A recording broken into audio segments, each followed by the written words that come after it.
খোদ রাসূলে কারীম সাল্লাল্লাহু আলাইহি ওয়াসাল্লামকে লক্ষ্য করে আল্লাহ রাব্বুল আলামিন বলেন, নবীজি আপনি এতিমদের সঙ্গে সদ্ব্যবহার করবেন, এতিমদের ব্যাপারে আপনি দায়িত্ব পালন করবেন।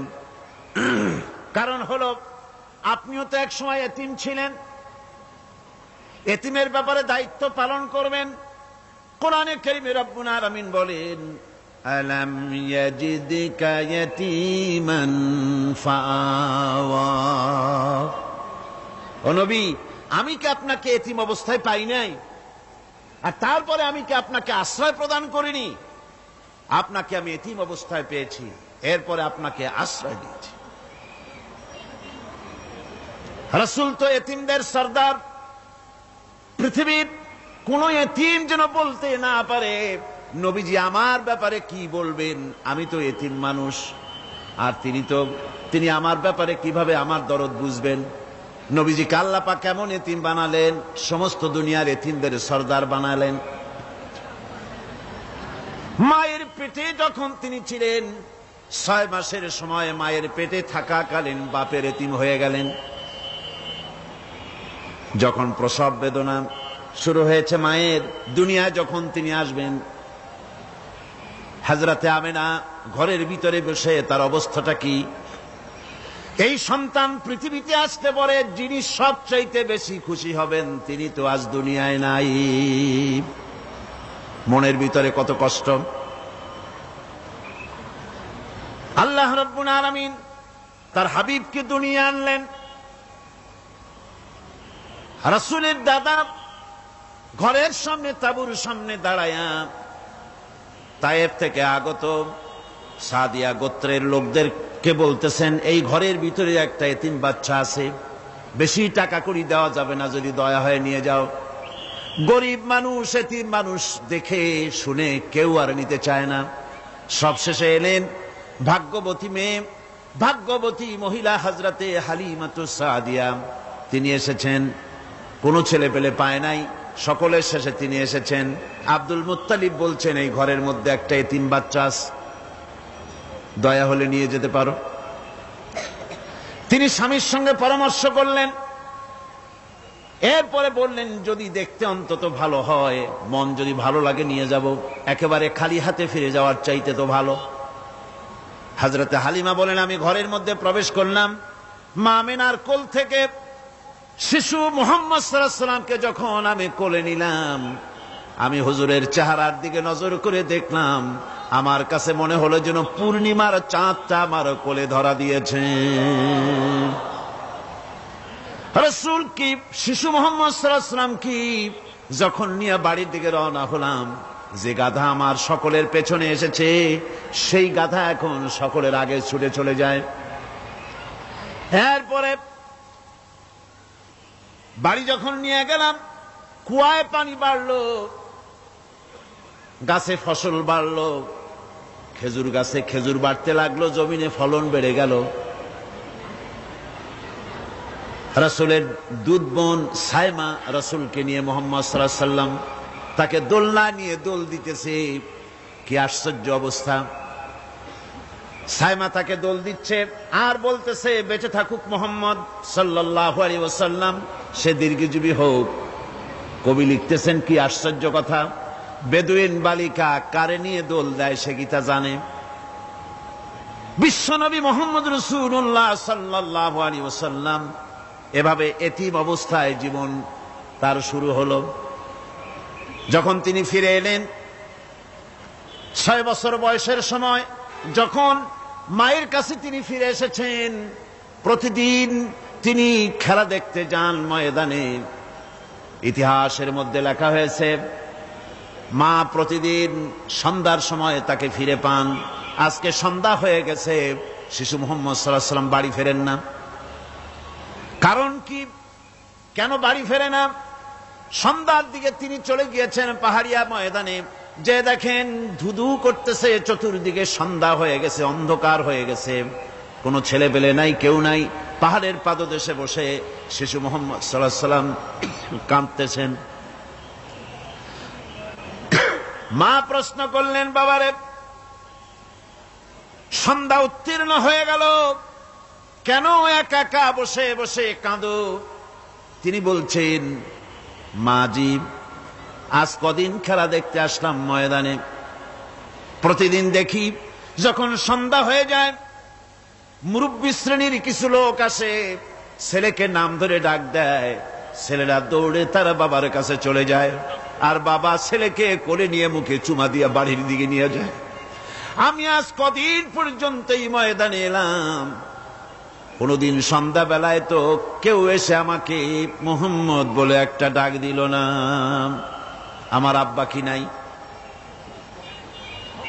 আল্লাহ রাব্বুল আলামিন বলেন, আলাম ইয়াজিদকা ইয়াতীমান ফাআওয়া। এরকম এতিম অবস্থায় পেয়ে আমি কি আপনাকে আশ্রয় দেই নাই? আপনাকে আমি পেয়েছি এতিম অবস্থায়, এরপরে আমি আপনারে আশ্রয় দিলাম। ওয়া ওয়াজাদাকা দাল্লান ফাহাদা। এরপরে আমি আপনাকে পথ হারা পেলাম, আমি আপনাকে পথের দিশা দিয়া দিলাম। ওয়া ওয়াজাদাকা আইলান ফাআগনা। এরপরে আমি আপনাকে দরিদ্র অবস্থায় পেয়েছি, তারপরে আমি আপনার দারিদ্র মুক্ত করেছি আপনাকে।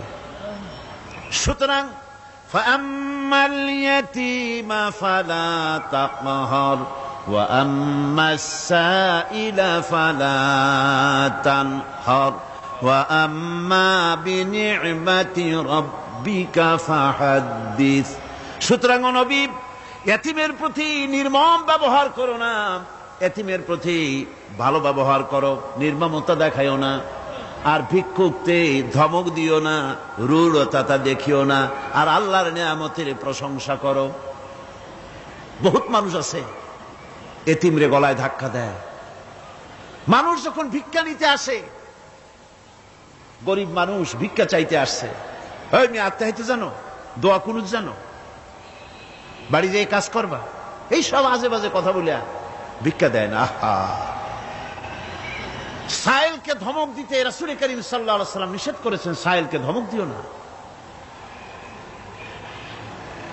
গাড়িতে বসে যাচ্ছেন সাহেব, ট্রাফিক মোড়ে যখন সিগন্যাল জ্বললো, গাড়িগুলি দাঁড়ায় গেল, ফকির এসেছে, হাত নাই পাও নাই, বুড়া মানুষ, একটা পয়সা বার করে না।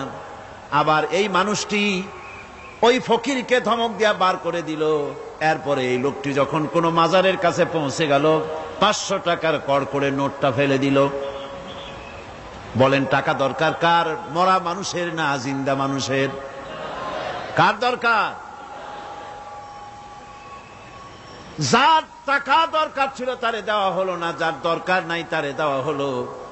এরপরে লোকটা না খেয়ে যখন মারা গেল, পথের ফকির, রাস্তার ফকির, না খেয়ে মারা গেছে। এরপরে তার কাফনের কাপড় নাই, লোকটাকে রাস্তার উপরে শোয়া একটা ছেঁড়া কাপড় দিয়ে ঢেকে রেখেছে। বড় লোকেরা, সাহেবরা তখন গাড়ি দাঁড় করে, আর 5টা টাকা 2টা টাকা করে তার লাশের উপরে মারতেছে। এটা মানবতার এর চাইতে লাঞ্ছনা, মানবতার জন্য এর চাইতে গঞ্জনা আর কিছুই হতে পারে না। মানবতার প্রতি লাঞ্ছনা এর থেকে আর দুর্গতি কি হতে পারে? বেঁচে থাকার সময় 1টা টাকা আপনি দিলেন না, মরে যাওয়ার পর বিদায় হয়েছে বালাই, এখন দেওয়া শুরু করেছে। আমার বন্ধুগণ, এজন্য এতিমের প্রতি দরদ করার জন্য আল্লাহ পাক কোরআনের ভিতরে পরিষ্কার বলেছেন। রাসূল করিম সাল্লাল্লাহু আলাইহি ওয়াসাল্লাম নিজে এতিম ছিলেন, আর এতিমের প্রতি তার এত দরদ ছিল, একবার তিনি ঈদের দিকে নামাজ পড়ার জন্য যাচ্ছেন। প্রতিমধ্যে দেখেন একটা বাচ্চা ছেলে কাঁদতেছে। এই রাস্তায় কত মানুষ গেল, কেউ দাঁড়ালো না থমকে, বাচ্চার ক্রন্দন কাউকে থামাইতে পারল না। কিন্তু বিশ্ব নবী, দয়ার নবী রাহমাতুল লিল আলামিন বাচ্চার কান্না দেখে পাও বাড়াতে পারলেন না। নবীজি দাঁড়ায় গেলেন, জিজ্ঞেস করেন, ও বাচ্চা, ঈদের দিনে কাঁদো কেন? ঈদের দিনে তো কাঁদতে নাই। বাচ্চা বলে, তোমার কাছে বলবো না, আমি সেই সকালবেলা থেকে বসে আছি, আমি যদি মক্কার আব্দুল্লাহর পুত্র মুহাম্মদ রাসূলুল্লাহ সাল্লাল্লাহু আলাইহি সাল্লামকে পাই, মনের দুঃখ তার কাছে বলবো। বিশ্ব নবী জমিনের উপরে বসে পড়লেন, বাচ্চারে কোলের উপরে উঠায় বলেন, বাচ্চা বলো কি তোমার দুঃখ, তুমি যার জন্য বসেছো আমি তো সেই এতিম নবী, কি বলতে চাও? বাচ্চা বলতেছেন, ইয়া রাসূলুল্লাহ, আমার বাবা মারা গেছে সেই ছোট্টবেলায়, একেবারেই তখন মায়ের পেট থেকে আমি আসার পর বাপ মরে গেল, আমার মা আর একজনের সঙ্গে বিয়ে বসেছে, সেই পুরুষটি আমারে দেখতে পারে না, আমার মা যদি আমারে কোলে করে এসে সহ্য করতে পারে না, আমারে চুমা খাইলে সহ্য করতে পারে না, আমারে খাবার দিলে মা মার খায়। আজ ঈদের দিনে রাতে আমার মা আমাকে বলল, বাবারে তোমার কপাল খারাপ, তোমার বাবা মারা গেছে, তোমাকে সাহায্য করার কেউ নাই, আমি তোমার যত্ন করতে পারলাম না, কোলে নিয়ে চুমাও দিতে পারি না, আমার এমনই কপাল খারাপ। সুতরাং এতিমের দরদ এতিম ছাড়ার কেউ বুঝবে না, তুমি আজ চলে যাও, ওই রাস্তায়, ঈদের রাস্তায় দাঁড়ায় থাকো, মাঠের রাস্তার পাশে, বিশ্ব নবীর কাছে তোমার দুঃখ বলো, এতিমের দুঃখ তিনি বুঝবেন। আমি মায়ের কথা মতো এই জায়গায় এতক্ষণ বসে আছি, হুজুর আপনি দয়া করে, আমার কথা তো আপনার কাছে বললাম, আমার মনের এই দুঃখ। নবীজি বাচ্চার কথা শুনতেছিলেন, চোখ দিয়া পানি পড়তেছিল, বাচ্চাকে বুকের সঙ্গে জড়িয়ে ধরে নবীজি বলেন, ও এতিম, মুহাম্মদ সাল্লাল্লাহু আলাইহি ওয়াসাল্লাম যদি তোমার পিতা হন আর হযরতে আয়েশা যদি তোমার মা হয়ে যায়, বলো তোমার মনের দুঃখ মেটে নাকি? ছেলে ডুকরে কেঁদে উঠলো আর বলল, ইয়া রাসূলুল্লাহ, আপনি যদি আমার পিতা হন আর আয়েশা যদি আমার মা হয়ে যায়, এর থেকে বড় সৌভাগ্যের আমার তো আর কিছুই নাই। নবীজি এতিমকে বাড়ি নিয়ে গিয়ে হযরতে আয়েশার হাতে তুলে দিয়ে বললেন, আয়েশা রে, পবিত্র ঈদের দিনে আল্লাহ রাব্বুল আলামিন তোমার জন্য একটা উপহার পাঠিয়েছেন, এটা যত্ন করো। এতিমের প্রতি দরদ রাখার জন্য আল্লাহ রাব্বুল আলামিন বলেছেন, এতিম, মিসকিন, বিধবা, অসহায় লোক, তাদের প্রতি যাতে করে মুসলিম সমাজ লক্ষ্য রাখে, সেজন্য আল্লাহ পাক নির্দেশ করেছেন।